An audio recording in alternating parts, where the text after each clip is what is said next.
Good afternoon. I'm Matthew Ho. And I'm Taylor Creek. And this is your daily afternoon program of WHRN News. The Great War, also known as World War I, had many factors such as home life, trenches, propaganda, and new weapons. In this program, we will show you all these factors and more. Over to you, Matthew. Thank you, Taylor. The terrible slaughter on the Western Front and elsewhere in this Great War has resulted from a mixture of new technology with old traditional tactics. By now, all European armies have rifles that can hit a target with deadly accuracy from over a quarter mile away. We don't want to be on that battlefield. And the machine gun, which has already been perfected, can fire 600 bullets a minute to a range of more than a half mile. These weaponry, when combined with trenches protected by entanglements of barbed wire, give defenders a major advantage. Tanks, which have appeared at the Battle of the Somme, can help troops move forward by tearing through barbed wire defenses and rolling over enemy trenches.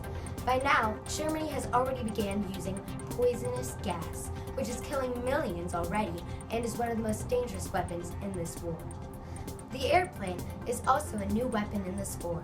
The first planes were used to spy on the enemy, but now they are directing artillery fire and dropping bombs on military and civilian targets. And now, over to Harley live at the trenches. Thanks, guys. Here under these trenches is where the battles commence. The trenches have many positive and negative effects on the soldiers and the war.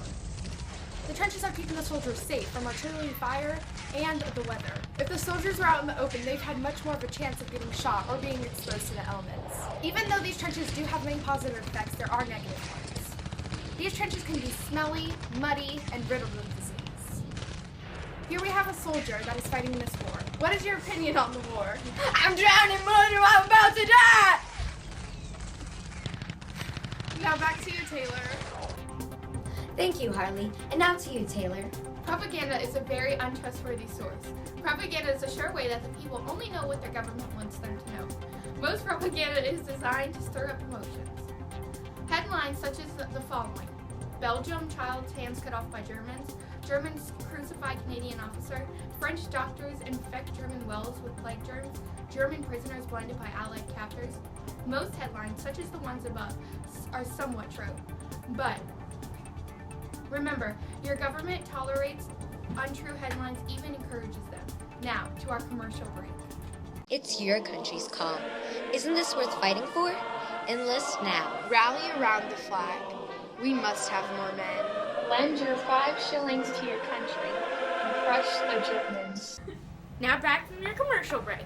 At this moment, thousands of families and civilians are dying. For the first time in history, Germans are targeting and bombing these towns. Women are working in factories to take jobs left by men serving in armed forces. When the war was declared in August 1914, there were street celebrations throughout the length and breadth of Great Britain. The enthusiasm did not last. Many think it'll be over by Christmas. By the look of things, it's not a good chance. A few months ago, the Zeppelin raid on London occurred. 119 people were killed, including children. Here's an eyewitness quote from the Zeppelin attack. The whole street seemed to explode. There was smoke and flames all over, but the worst of it was the screams of the dying and wounded and mothers looking frantically for their children. Touch her right in the tushy! Back to you guys. Breaking news. Harley is at the trenches and something big is happening. Thank you, Matthew.